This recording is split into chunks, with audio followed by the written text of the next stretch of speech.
Welcome back mga balakubak.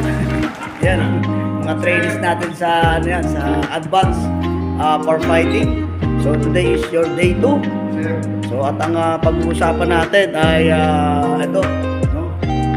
Yung procedure for coordinations with shore-based firefighters. Tapos yung firefighting hazards.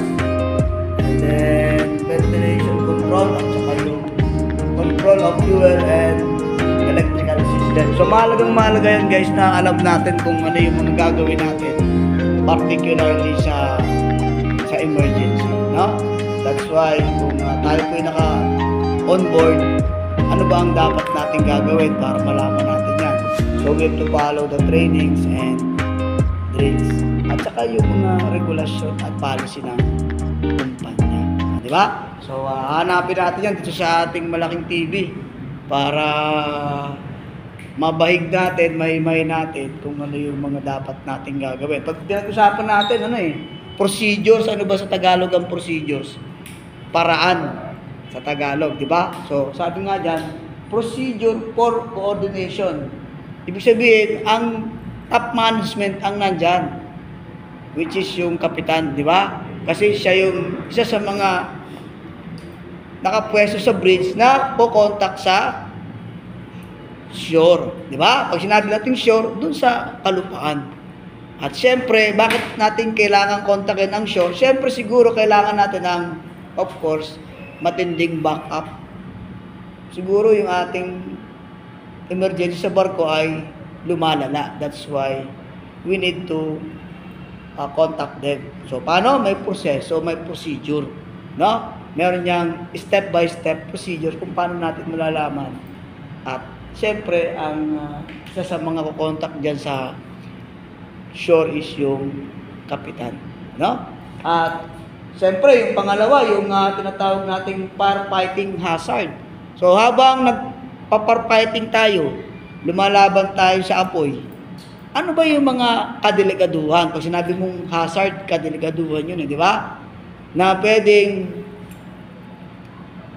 matamo ng isang bumbero. Di ba? O alam nyo na kung ano yung pwede nyong matamo. Number 1, pwede tayong masunog mismo. Tama? Ng ng mga bagay-bagay na dyan sa paligid natin. Pwede rin tayong mapasok.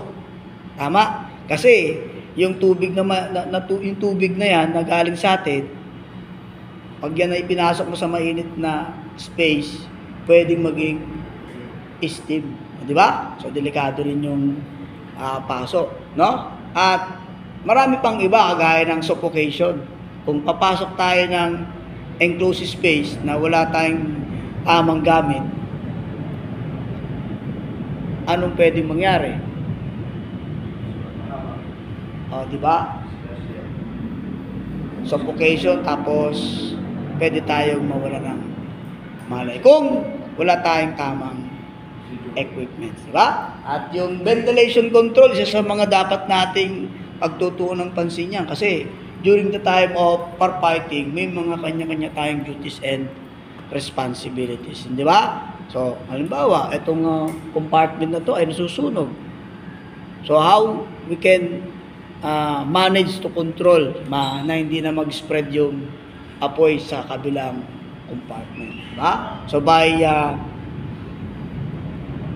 closing all the vents,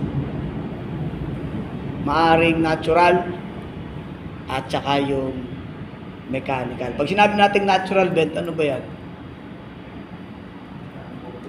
Yan yung by hands mo lang bibirahin, diba? Nakalagay doon open, close. Kaya mga OS, pag kayong magpipintura ng basta-basta na hindi nyo nilagyan ng markation, di ba? Kasi mamaya, pininturahan, saan ba yung open dito?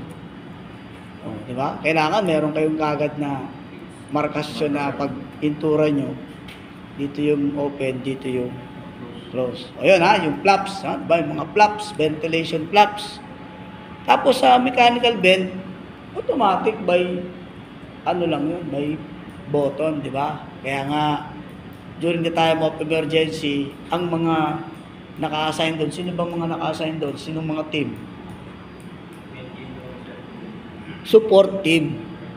Kadalasan, di ba? And support team, kadalasan sila yung nagmamanage to tackle those vents para we can manage to take out the isang legs ng triangle which is yung oxygen. Di ba? Yun. Okay? And then, control of fuel and electrical system. So, mahalagang makontrol natin yung gatong. Kasi, halimbawa, sa makina ang pinag-umpisa ng sunog. Di ba? We have to shut off those fuel and manage to transfer kung saan pa pwedeng i-transfer. So, sino nakakaalam yan? Siyempre, ang taga-makina. Kaya nga, sa barko, may kanya-kanya tayong duties and responsibility. So, mahalagang yun, guys, no? So, yun, ha? So, yun yung tatakals natin. Tapos, siyempre, lahat kayo makikipag-cooperate. Babasahin natin. Tapos, paliliwanag nyo rin kung ano yung naintindihan nyo dun sa, sa pinag-uusapan natin. Hindi lang puro tayo ang magpapaliwanag, no? So, maganda yung ganung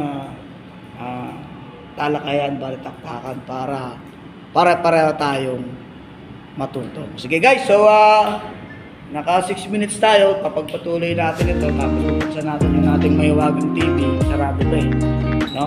Para malaman natin kung ano yung mga dapat o nating malaman during the time of emergency, particularly sa natin, no?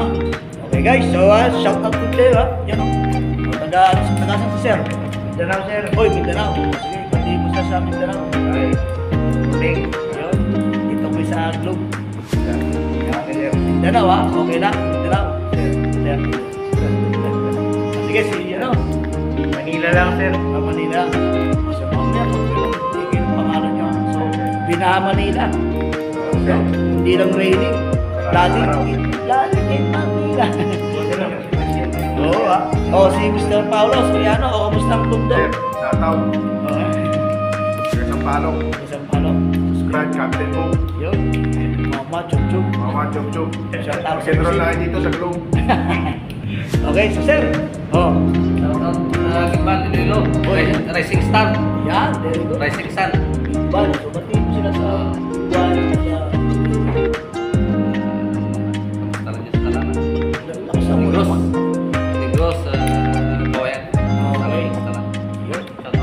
Shout out, kamusta diya, no? Ay lang, no? Sige, sir. Shout out dia sa taga Almeria Tiniran. Also sa taga Sulit Shipping. Yun, Southern Shipping. Ilayan natin si sir. Ito pinakapos na daw. Ito, sa pinaka... Mindanao sir, shout out sa mga taga Sambuanga City, lalo sa Sawatanan. Ano, Bisaya ba yun? Bisaya, Chabacan. Pero marunong ka mag-Chabacan. Pwede. Okay, sige ha. So, maganda yung gantong umaga para mas happy tayo sa magiging balitaktakan natin. So, i-off muna natin tapos picture tayo. Yung mga trainees natin, no? Ayan, ha? Ayan. Si Paolo Soriano, ayan. Picture muna. Ayan, sa kapito. Para meron tayong ebidensya. Ayun. So, yeah, very good. So, guys, magsisimula na kami ng lecture namin. Ito nga, nakapista tayo pang senador. Di ba? Today is Saturday, no? 27 of July. So, at least nawala na yung bagyo. Pero marami na ulit yung bagyo. Dito naman ang pangalan. So, again, keep safe. No, yung gamit, mapapalitan daw yung buhay. Medyo mahirap na mapalitan. No? So, ready na ba kayo, guys? Sir. Ayun. So, ilan na tayo? 7 lang tayo. 2, 4, 6 lang pala. Wala pa isa, sir. Nasaan yung isa? Absent na, sir. Wala pa? Naku, yun ang mahirap. Sige guys, so muna kami, mamaya ulit para makapag-umpisa na kami sa lecture namin. So time check is about 7:50 na. Sige ha, umpisa na tayo guys ha. So mamaya muna ulit. So Captain Hook, okay, yun. Natapos na rin kami sa aming aming pag-interview, pagle-lecture. Yan, si number 1. Ayan, oh. Sige, sir. So, number 1, any development sa training na nangyari sa atin ngayon? Sir, ano ba yung mga nadagdag sa informasyon sa araw na to?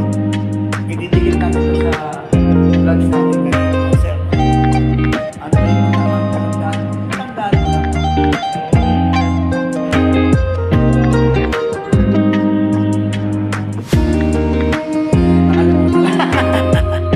Na-intimidate si sir, ano? O yung ating pinag-usapan kanina eh.